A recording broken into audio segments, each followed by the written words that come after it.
Welcome to the ADNA Presents. This is Roy Samuelson, and today we have John Stark of MacTheMovieGuy.com joining us. So happy to have you, John. Thanks for joining us. Really excited to be here yet again. I always enjoy our chats. I do too. And this is a take two for some pretty specific reasons. I think one of the things that I'm seeing in your reviews, which seem to come out every 3 minutes, you are just reviewing so much content when it comes to your reviews of film and TV. One of the things that I'd love to start off talking about is the opportunities and the challenges when it comes to reviewing, whether it's a movie or a TV show that has audio description, and how challenging that is to make those decisions and make those reviews clear on what you're addressing. I think in the past year, I kind of dove in with this mentality that nobody else was doing this and I needed to do as much as humanly possible. And I reviewed just an absolutely insane amount of content in 1 year. I saw like 300 movies released, just of 2022 releases. That doesn't even count anything that wasn't released last year. It just puts me behind. I end up not being able to put a review out as quickly as I would like. And I see a whole bunch of movies I'm not really interested in for the whole purpose of, does it have audio description? Does somebody care? And it kind of bogs down. So when you're talking about the massive amount of reviews and content, I'm trying to be a little bit more pointed this year in exactly what it is that I'm doing and allow myself a little bit more freedom in personal choice and not feel like just because it exists, I have to review it. Like if I have no interest in it at all, it's probably not going to work out well for the film unless it blows my mind out of.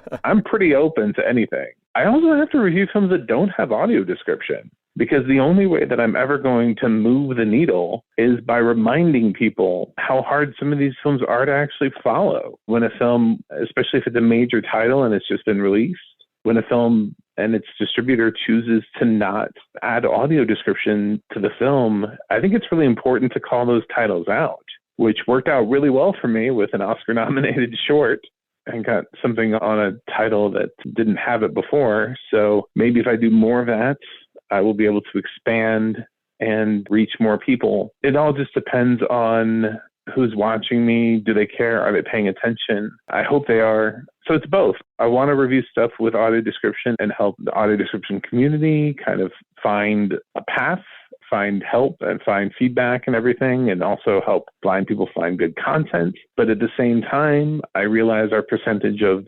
actually audio described content is really low in the grand scheme. And the only way I'm ever going to get that to be a larger percentage is by reviewing stuff that is not audio described and calling it out when you can't understand what's going on. Yeah, if you're talking 300 films in the last year and also that frustration that led to success, it sounds like you're modeling both in action as well as in reviews when it comes to those titles that don't have audio description. If we could pivot to the audio description titles that you do review, one of the things that I'm noticing is that when you can, you include that not only does it have audio description, but you also, in a lot of cases, also include the different roles in audio description when you can, with that asterisk when you can. Can you talk a little bit about the challenges that you've had even getting access to the credits for the audio description team? Yeah, and some of that just has to do with the way that I watch things. I use a balance between iOS and Roku to watch my things. And a while ago, they updated the Netflix app to where now it just kind of like shouts at me as soon as the movie's over, which is generally when the audio description is. And I didn't have that problem right at the beginning of 2022. It just kind of appeared later on, like within the last 3 months. It's a relatively new problem. And it always cuts off the narration. So like I just watched a Netflix movie that I'm ready to review, and I got the company and I got the writer. And then all of a sudden it was like, next up on Netflix. And I was like, oh no, I have no idea who the narrator is. It just cuts right in and gives me this little notification that just blasts me. And then some of the other ones refuse to let me watch credits at all. I get lucky if I get director and maybe like the first couple credits. Like as soon as they can get out of the credits, they do. Unless there's something happening during the credits, like outtakes, I generally never make it remotely near where the audio description would be on one of those services. They want to move you into the next thing because God forbid you turn them off. So they have that old school mentality when cable TV used to run the credits at like super speed. Oh, right. Yeah. They did the entire credits in like 10 seconds. So then you could get into the next thing. It feels a little bit like that. I try. I think the other thing is I don't know everyone's name and I don't know how to spell your name. And sometimes people say names and I don't know where to begin. Like I know the ADNA is useful, but if I don't know where to start on some of the names, then I can't look it up to try to even figure out how to spell it. And I've definitely misspelled a lot of names in the past. Like Nicole, for example, with the E. It's just such a simple thing where you're like, oh, yeah, I know how to spell Nicole. And then you're like, oh, she doesn't have an E on her name. Cool. No way to know that by hearing it, for sure. With the ADNA, the challenge is that we do have that search for both titles as well as roles, but it's crowdsourced. If you happen to get a name, we'll add it, or if someone listens to a show and they're able to share something, then we find out. But it's that kind of work, and it's everyone collaborating together who does contribute. So it isn't all-encompassing IMDb. It's intended to be for AD, an IMDb of AD talents. Obviously, you've shared the challenges and the frustrations of a title not having AD and then finding the names of the credits. One of the things that we found in the ADNA is by naming those roles, it helps distinguish for our audiences, an audio description audience. Oh, this is a writer, this is a voice talent, this is an editor, this is a mixer. That those different roles' main accomplishment do different things. And one of the things that I've noticed in your reviews is that when you can make that distinction, you do, and it makes it a lot easier to read those reviews and separate this is reviewing the film or this is reviewing the audio description. And it seems like in most of your reviews, the audio description, it's almost its own separate paragraph, 2 or 3 paragraphs from the end. You address the audio description. And it's been wonderful to be able to have that review. But that's basically like doing 2 reviews in one. It's not holistic in the sense that the AD is part of the review of the film, but it's related. How has that been for you? When I watch a film, I'm here for the film. I'm here for the artist. I showed up because I heard great things about Top Gun Maverick, right? And so I'm clicking into Top Gun Maverick, and I'm just hoping that that audio description is great. Mm-hmm. I don't know if it's going to be great. Mm-hmm. I'm a little trepidatious when I click on that because it's an action film, and I know there are going to be a lot of sequences where there are no dialogue. So I'm really hoping the audio description fills in on all of those airplane dogfights. Whatever else, I'm hoping it introduces me to any of the new characters, since it's been so long since the other one, and I'm hoping that we get that. And once I jump in it, then I see sort of the specific things I didn't even know to expect. Like Val Kilmer using actual screen, like a computer screen where he types and it shows his words on the screen, and I get that picked up through audio description. But I didn't know that that was going to be in there. It's like I approach it with trepidation, but I chose the title because I wanted to say Top Gun Maverick. So regardless, I have like a certain excitement level about the film that I've chosen. And then the audio description can either really enhance the project, it can do sort of like the bare minimum, or it can kind of make me feel like I have no idea what's going on. And luckily, the latter of those 3 options is very rare. It's very rare where I've felt that the audio description was lazy and completely out of place and didn't make any sense, and I felt lost even with audio description. I know that especially with TV sitcoms, it's really hard to get the narration in there because they're talking so fast and they're moving from dialogue to dialogue to dialogue to dialogue. So there really isn't even a lot of narration in some of those sitcoms. I sort of give that a pass. I don't want them to interrupt the dialogue for audio description. I don't want to hear 2 people talking on top of each other because that's weird. It's always a balance, and it depends on the project because some things are harder to understand than others. Some things are impossible to understand. It depends on the project. And then the audio description has to come in and either make it better, hopefully not make it worse. I don't think I've ever watched a film or TV series where the audio description has actually made anything worse. It won't affect it negatively, but great audio description can actually improve a movie, I guess is the short answer. You had mentioned a sitcom and action films, that those are adding an extra challenge to the audio description team, regardless of how great or how challenged that audio description team is. And I'm also hearing that there's no guarantee of the quality of the film to exactly match the quality of the AD. I'm going to use the word disconnect in a very diplomatic way with no judgment. It's just there is no guarantee that a high quality film or series is necessarily going to have that immersive experience that you deserve when it comes to the AD track. And what I love about your reviews is that you address that in that particular audio description paragraph, that I really enjoyed the story of this particular show and these characters were so well thought out. I can't wait till next week. And then you go into some audio description comment. Yeah, it's possible for me to not like a movie, but for me to also be able to acknowledge the fact that this terrible thing that I just watched has amazing audio description. The other way around, yes. Off the top of my head, I would say Texas Chainsaw Massacre last year, which was William Michael Redmond. I think his narration was actually the best thing about that film. I think he was the best, which is weird because he's supposed to be this like supplementary track, but he's got the right voice for horror movies. In some ways, I think he saved that film from getting like an F grade from me. His audio description was so good. I guess that's maybe an example of how audio description can actually help when it's really good. When I grade a film, it's not necessarily a grade for the audio description because, like I said, I really rarely ever run into audio description where I feel like I need to call the person like, can we have a talk? Can we chat? What's up here? What's going on? It's because the community that does it is so passionate about doing it that they want to make sure it gets done right. And the only time that you really run into it where you get that text-to-speech audio narration, and then you're like, I don't know, I don't even know who did this. Sometimes it's not even credited. There's not even a company associated with that. I've definitely caught some Amazon titles that have PTS, and there's no company at the end of the movie, but you had narration the whole time. So they don't want anybody to be associated with it. They don't want you to reach out. It's just there. Some human probably typed in something. It's hard to call stuff out when there's nobody associated with it. Great point. Where would you love to see your reviews go if you had your wish list 6 months, a year from now, just based on where your dream scenario is as far as Mac the Movie Guy is? I'd love to get a little bit more consistent in my timing, which I think is going to come in with pacing and allowing myself the grace to not need to watch every single television show for its entirety. See, I think I have like 50 shows going at once where I'm just watching like one episode a week. Luckily, I don't binge watch. I just episodically watch them, which it makes it more interesting, but also sometimes it means I run a little bit behind.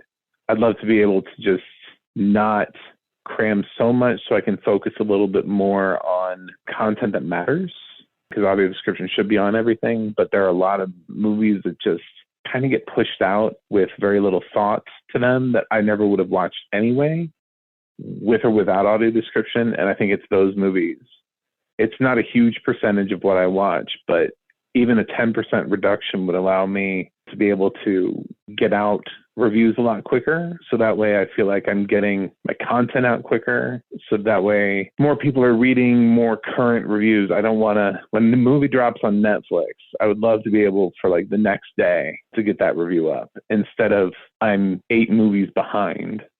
So it'll come up next week, which sometimes I feel like I watch so much stuff and that's what happens. Because I also have a life and a job. I would love to be able to have the kind of social media reach that gets attention so that when I say, hey, this doesn't have audio description, can we get audio description on this? Maybe somebody's listening. Maybe somebody cares. I'd like to be able to actually affect change. And I know the only way to do that is to have the kind of social media following and the presence. So that way, either the studios are contacting me directly and they're giving me screeners, which gives me a direct person to contact at the studio, you know, when I start creating those levels of contact, or when I call in and I say who I am and I say, Google me, I have this many followers, and they go, oh, he does have that many, so we should listen to what he has to say. Mm-hmm. I just want to do this to further audio description. That's really all I'm in it for. If I get anything else along the way, like get accepted on the Rotten Tomatoes, if I was legitimized in any sort of nature like that, I think that would be just like icing on a cake. But the cake is being able to log on to something and not have to wonder, will it have audio description? And I think that's the win. These are really specific points, and I love how you said about your social media reach is to affect change. That focus is very clear. I think it comes through in all your reviews. No matter the timing that they do come out, it really shows the focus and what you're able to get done. I really started at my website again last year. Finally had the courage to start reviewing films again after wondering whether or not my voice mattered after losing my sight. So I've made a lot of progress in a year. I really just started like last January up again. I was reviewing for many years before that, but then once I lost my vision, I just kind of stopped and just dealt with that and had to like learn how to be blind and all that stuff, learn how to do things differently. And once I finally got around to it, after hearing so many people and meeting so many blind people who didn't know what audio description was, didn't know how to turn on. They used to be able to see, now they don't see, so then they don't watch films of certain genres. There's a whole bunch of blind people that just don't watch like action and horror movies because they know they're missing things. They just watch reruns of old TV shows. And it's really sad. It's really sad that people feel like to just rewatch the same thing over and over, you know? I mean, there's only just so many times you can watch Seinfeld, you know? I mean, you have to be able to watch new content, and we should be able to watch new content. So that's why I started up again. And my goal was to bring more attention to this for my community and show people all the different things that have audio description and how great audio description is and how you can watch things and understand brand new films and brand new TV series. For those people who think that they just can only watch old movies and reruns, things that they've seen before, so that way it doesn't need audio description because they saw that movie 10 times before they lost their vision. In under a year, I met a ton of people who do narration. I've been interviewed for things. I got an offer that I can't talk about because I signed an NDA, but it was a pretty cool offer. It fell through. And I was contacted directly by the writer of an Oscar-nominated short after I reviewed her film that did not have audio description. And we worked to get that film audio description. So when we're talking about 6 months or year goals, I think I need people's help. I need people to subscribe and follow and share. But I did a lot in a year. I went from 0 to 100 pretty fast, I feel like. Yeah. And I just want to keep pushing it further and just go further and do more and be able to talk to maybe somebody who is doing a feature that doesn't have audio description. Anything I can do to help the cause. And it does sound like, just in those examples that you've shared, how much your voice does matter. You've proven just the course of a year from losing your sight to being where you're at now that you are affecting change, as you said, that is part of your agenda. So that's going to continue, it sounds like, the way things are going. And thanks again for mentioning your social media reach. This seems like a great time to ask how we can follow you. You can go to my website, macthemovieguy.com. You can also follow me on Twitter or Instagram at macthemovieguy. And you can go to YouTube and you can look me up there and follow me on YouTube. I have hundreds of videos posted, so I should be a pretty easy search result. Is there anything else that you'd like to share with our audience? Yeah, I'm a big fan of all the people who work and advocate for audio description. And I always try to give a shout out to things like the Audio Description Project.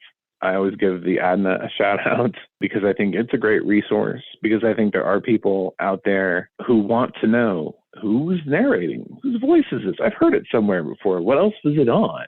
And I think having that resource is a great tool for the blind community, and it just gives them a little bit more of a connection. So I really appreciate all the other people that do advocacy. And to anybody else out there that's listening who's blind or visually impaired and you're frustrated, you feel like nobody's listening to you, you just want audio description, just keep annoying the hell out of everybody, because the squeaky wheel gets the grease. Eventually we'll get there.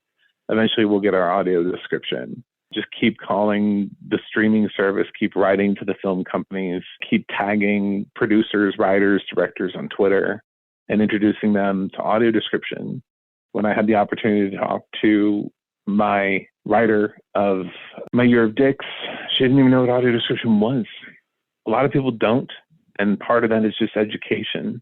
If we can reach out to people and educate them on what audio description is and why it's so important for us, then we can actually have real change and actually get more of a consistency to where audio description becomes as prevalent as closed captioning.